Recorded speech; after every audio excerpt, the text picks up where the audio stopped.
This session explores asking for God's answer.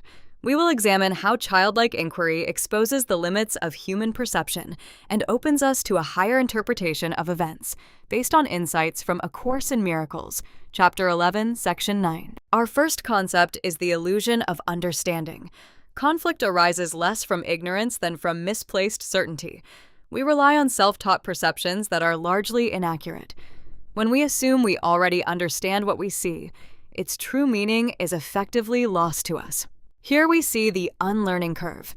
Spiritual growth begins with the power of zero, admitting that none of our current thoughts are wholly true.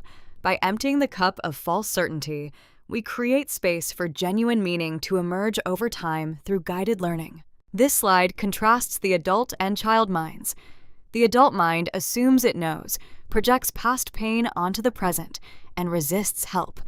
The child's mind recognizes it does not understand, stays curious and non-judgmental, and therefore becomes teachable, allowing truth to enter. Meaning is lost as raw events pass through the ego's filter, our past experiences, fears, and belief in separation.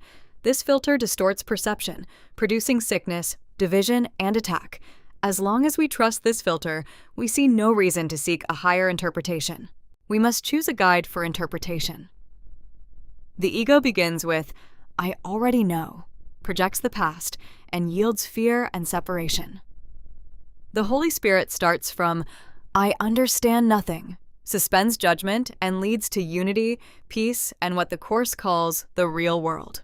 The Holy Spirit is described as the keeper of true meaning. Although ego judgments seem to bury reality, its original meaning is preserved in trust. When we are willing to ask, this inner teacher restores the meaning we discarded, reinterpreting our experience on our behalf. The mechanics of asking follow 3 steps. First, recognize you do not truly understand the situation. Second, relinquish your self-taught judgments. Third, request that the inner teacher reinterpret events. This cycle of childlike inquiry becomes a disciplined mental habit. Healing is framed as a shift in perception, not a change in external conditions. Every problem is ultimately perceptual. When we ask to see another's true reality, we exchange a tangled, fearful lens for a clear one, dissolving the illusion of division in our relationships.